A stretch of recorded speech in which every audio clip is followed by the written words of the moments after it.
हिंदी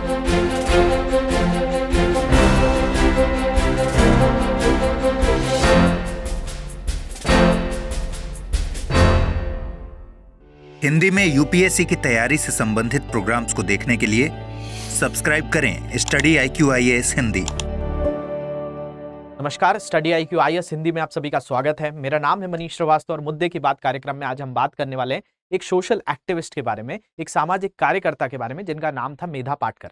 मेधा पाटकर काफी चर्चाओं में रही, बहुत सारे एग्जाम्स में इनसे क्वेश्चन पूछे जाते हैं कि ये किस आंदोलन से जुड़ी रही। इस पर कई एग्जाम्स में, कई स्टेट्स के एग्जाम्स में, बहुत सारी जगहों पे इनके बारे में क्वेश्चंस पूछे गए। लेकिन ये अब वापस चर्चा में क्यों आई? क्योंकि ये चली गई राहुल गांधी की भारत जोड़ो यात्रा में। अब भारत जोड़ो यात्रा में जाने के बाद गुजरात के पूर्व मुख्यमंत्री विजय रूपानी और भी बहुत सारे लोगों ने इनके ऊपर टिप्पणी करी। नरेंद्र मोदी जी ने भी कहा कि भाई इनके कारण जो है गुजरात के लोगों को कई सालों तक पानी नहीं मिल पाया, क्योंकि इन्होंने एक तरीके से बाधा डाली किसमें, सरदार सरोवर जो डैम था बनने में, और नर्मदा बचाओ आंदोलन जो इनका काफी लोकप्रिय रहा उसके कारण। तो आज हम क्लास में क्या पढ़ेंगे? तो आज हम मेधा पाटकर को भी पढ़ेंगे कि मेधा पाटकर क्या पर्सनालिटी है। दूसरी बात, हम जो है सरदार सरोवर डैम की शुरुआत कब से हुई थी, साथ साथ हम नर्मदा बचाओ आंदोलन के बारे में भी पढ़ेंगे और समीक्षा करेंगे क्या इनके द्वारा जो आंदोलन किया गया था वो सही था, और जो अभी इनके ऊपर टिप्पणी हो रही है, जो ये इतनी ज्यादा चर्चाओं में है, उनकी समीक्षा आप ही लोग करेंगे आखिरी तक। तो शुरू करेंगे सेशन। तो देखिए, यहाँ पर नरेंद्र मोदी जी भी जो है मेधा पाटकर को काफी क्रिटिसाइज किया कि ये राहुल गांधी जी की यात्रा में गई और वहां पर साथ दिया, और इनके कारण गुजरात के लोगों को काफी समय वेट करना पड़ा। तो हम खुद ही देखते हैं, इनके बारे में समझते हैं मेधा पाटकर के बारे में। तो मेधा पाटकर के बारे में बात करें तो एक सामाजिक कार्यकर्ता है, बाद में आम आदमी पार्टी भी ज्वाइन की थी लेकिन 1 साल में ही छोड़ दी थी। तो ये जो है इनके बारे में अगर हम बात करें तो एक प्रसिद्ध सामाजिक कार्यकर्ता है, एक सोशल एक्टिविस्ट है। इनकी जो पढ़ाई हुई है वो आपकी Tata institute of social science में अपनी उच्च शिक्षा पूरी करी, और उसके बाद किसके लिए ये बहुत सारे ऐसे मुद्दे होते हैं। देखिए, यहाँ पर अगर हम बात करें तो कई सामाजिक कार्यकर्ता हमको कई बार देखने मिलते हैं, तो उनकी पृष्ठभूमि देखने मिलती है कि वो बहुत अच्छे परिवार से आते हैं, बहुत वेल टू डू होते हैं, और उसके बाद अपना जीवन जो है वो कई ऐसे मुद्दों पर लगा देते हैं जो कि समाज के कई लोगों का उसकी तरफ नजर नहीं डालते। तो उनमें से एक मेधा पाटकर रही। इन्होंने बहुत सारे लोगों के, आदिवासियों के हक के लिए कई सालों तक लड़ाई लड़ी। इसके अलावा जो है आदिवासियों के साथ साथ दलित, किसानों, मजदूरों और महिलाओं के संबंधित मुद्दों पर काम किया। तो ये very renowned social activist worker रही। कई जगहों पर इनकी आलोचनाएं भी हुई, लेकिन वाकई इन्होंने जमीनी स्तर पर इन लोगों के लिए काम किया है।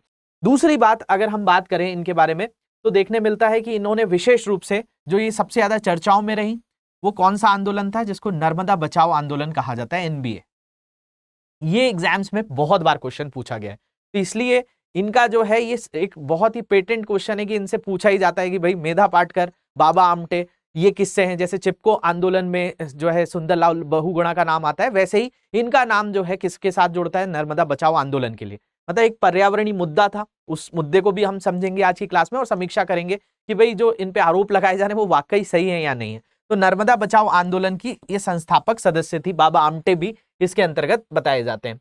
इसके अलावा NBA के साथ उनके जुड़ाव 1990 के दशक में सुर्खियां बटोरी, क्योंकि पाटकर सरदार सरोवर बांध की मुखर आलोचक थी। इनको सरदार सरोवर डैम से बहुत ज्यादा जो है दिक्कत थी।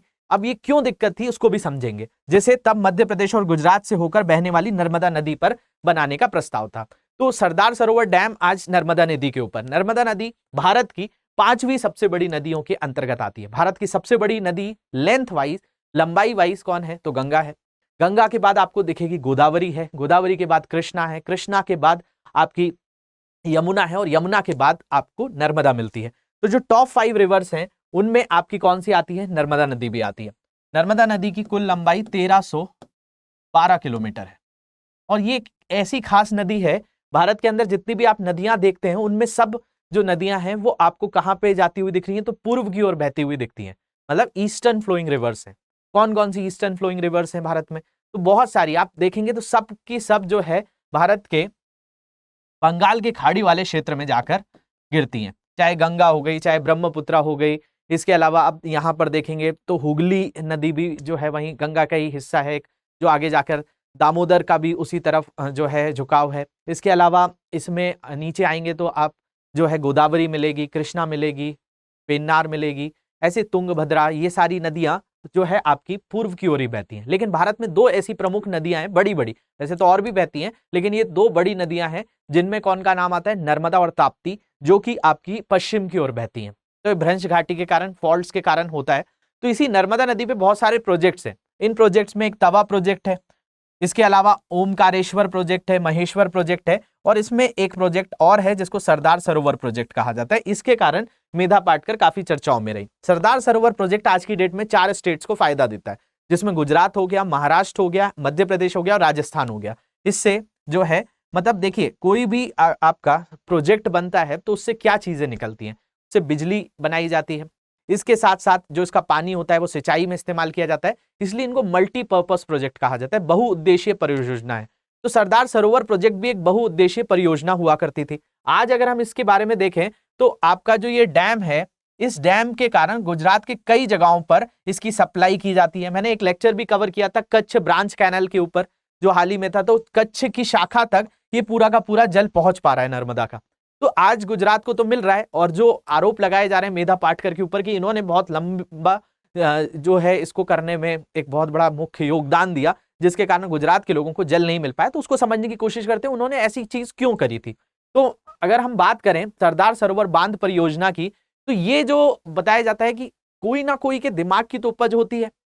जैसे मान लिया जाए आपका मन किया कि आपको ये बिजनेस करना चाहिए, लेकिन वो बिजनेस आपके दिमाग में कहीं ना कहीं से तो आया होगा। तो बेसिकली जो सरदार सरोवर बांध की परियोजना का जो उपज है वो बताया जाता है वल्लभ भाई पटेल, सरदार वल्लभ भाई पटेल की उपज थी। वैसे तो नेहरू ने इस चीज को शुरू किया था, क्योंकि नेहरू जो कहते थे कि आधुनिक भारत के जो मंदिर हैं वो बांध ही हैं, तो उन्होंने हाइड्रो इलेक्ट्रिसिटी पर, एजुकेशनल इंस्टीट्यूट्स के ऊपर बहुत काम किया। तो इन्होंने शुरुआत की थी, लेकिन ये ब्रेन चाइल्ड पूछा जाए किसका है, मतलब ये दिमाग की उपज किसकी थी, तो सरदार पटेल की थी। तो नर्मदा बेसिन में सिंचाई और बिजली उत्पादन के लिए नदी के दोहन की योजना 1946 की शुरुआत में शुरू की गई थी। तब भारत आजाद भी नहीं हुआ था, लेकिन ये चीज थी कि यहाँ के क्षेत्र, उस समय ये बॉम्बे स्टेट कहलाता था, उस समय गुजरात नहीं बना था, महाराष्ट्र नहीं बना था, इसको बॉम्बे स्टेट कहा जाता था। तो यहाँ पर बनाने की ये परियोजना जो है 1946 से चली आ रही थी। अब 1946 के बाद जो है हमारा देश आजाद हुआ, पंडित जवाहरलाल नेहरू हमारे भारत के पहले प्रधानमंत्री बने, और उन्होंने बहुत सारे भाखड़ा नंगल जैसे बड़े बड़े एम्बिशियस प्रोजेक्ट स्टार्ट किए।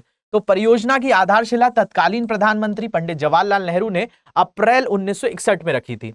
इसके अलावा जैसा मैंने बताया कि नेहरू ऐसी परियोजनाओं के प्रस्तावक थे जो प्रसिद्ध रूप से बांधों को आधुनिक भारत के मंदिर कहते थे। मतलब मॉडर्न इंडिया के टेम्पल्स जो हैं वो डैम्स को कहते थे कि इन डैम से ही बिजली मिलेगी, और इन बिजली से साथ साथ जो किसान है हमारे यहाँ, जो प्राथमिक वर्ग है, क्योंकि हमारे देश के अंदर 3 तबके रहते हैं, एक प्राथमिक वर्ग से जुड़े हुए हैं, प्राइमरी सेक्टर से जुड़े हुए हैं, एक द्वितीयक वर्ग से जुड़े हुए हैं, और तृतीयक वर्ग से जुड़े हुए हैं। जो प्राथमिक वर्ग के लोग होते हैं वो किसानी करते हैं, किसी भी तरह से प्रकृति के ऊपर निर्भर करते हैं। द्वितीय वर्ग जो होता है ये औद्योगिक क्षेत्र होता है, और तृतीयक वर्ग जो होता है इसको ही कहा जाता है सेवा क्षेत्र। जैसे कि आज की डेट में जो मोबाइल क्रांति आई हुई है, या फिर इंटरनेट का इस्तेमाल कर रहे हैं, ये सेवा क्षेत्र में आते हैं, शिक्षा सेवा क्षेत्र में आते हैं, बैंक सेवा क्षेत्र में आते हैं। तो भाई प्राथमिक क्षेत्र में अगर हम देखेंगे तो फार्मिंग जो है, कृषि जो है, उसमें पानी की बहुत आवश्यकता होती है, इसलिए उनका ये विचार था। लेकिन मैंने जैसा बताया कि ये उपज किसकी थी, तो भारतीय स्वतंत्रता के ठीक बाद पानी और बिजली उत्पादन की जरूरतों को पूरा करने के लिए कई बांध परियोजनाओं का उद्घाटन किया गया था। उसी में एक ये भी जो है की गई थी। लेकिन एसएसडी परियोजना को भारत के पहले गृह मंत्री सरदार वल्लभ भाई पटेल की दिमाग की उपज बताया जाता है। तो भारत के जो गृह मंत्री भी रहे, होम मिनिस्टर भी रहे, और उप प्रधानमंत्री का पद भी इनके पास था। इनका ये ब्रेन चाइल्ड था, मतलब दिमाग की उपज थी, और इसकी शुरुआत की गई थी। इसके अलावा अगर हम बात करें तो विवाद क्या था, विवाद ये था कि ये परियोजना शुरू तो कर दी गई थी, लेकिन इसमें जो है जलाशय बनाना था। मतलब एक तालाब जो है नर्मदा के, आज जो देखेंगे आप इस डायग्राम को अगर हम देखते हैं तो देखिए इस डायग्राम में आपको दिख रहा होगा कि यहां से ये नर्मदा पूरी आ रही है। नर्मदा जो है मध्य प्रदेश के अंदर एक जगह है अनूपपुर, वहां के अमरकंटक से निकलती है, और अमरकंटक से निकलने के बाद ये महाराष्ट्र और गुजरात होते हुए खंबात की खाड़ी गल्फ ऑफ कैम्बे में गिरती है। तो यहीं पर गुजरात के अंदर ये सरदार सरोवर बांध बनाने की परियोजना थी, लेकिन इसमें कुछ रुकावटें थी, उसी के ऊपर ये पूरा का पूरा विवाद जुड़ा है। तो गुजरात, महाराष्ट्र और मध्य प्रदेश के बीच नर्मदा जल वितरण के साधनों के विवाद के कारण एनएस खोसला की अध्यक्षता में परियोजना के भाग्य का फैसला करने के लिए एक समिति का गठन किया गया था। क्योंकि देखिए कभी भी क्या होता है, जैसे आप कावेरी जल विवाद देखते हैं, Kaveri water dispute, supreme court में भी गया, क्योंकि वो 2 राज्यों से निकल कर जा रहा है। तो जब भी 2 राज्य होते हैं तो उनमें एक आपसी जो है आपका कई बार सामंजस्य नहीं बैठ पाता है, तो कई बार ये कोर्ट में मुद्दा चला जाता है। तो यही चीज जो थी वो यहाँ पर भी थी, क्योंकि ये अलग अलग राज्य थे, बाद में गुजरात और महाराष्ट्र भी बन गए थे, तो इसके कारण ये विवाद और ज्यादा जो है तूल पकड़ रहा था। तो इसके लिए कमेटी बनाई गई खोसला साहब की अध्यक्षता में। इस समिति ने 1965 में खोसला समिति ने 500 फीट के पूर्ण जलाशय स्तर के साथ एक उच्च बांध की सिफारिश की। हालांकि मध्य प्रदेश सरकार इसके लिए सहमत नहीं थी, इसलिए अक्टूबर 1969 में भारत सरकार द्वारा नर्मदा जल विवाद प्राधिकरण, नेशनल जो नर्मदा वाटर डिस्प्यूट ट्रिब्यूनल बनाया गया, NWDT का गठन किया गया था। गुजरात, राजस्थान और महाराष्ट्र भी इसके जो है एक पक्ष हुआ करते थे, क्योंकि मध्य प्रदेश इसमें चालू नहीं हो रहा था।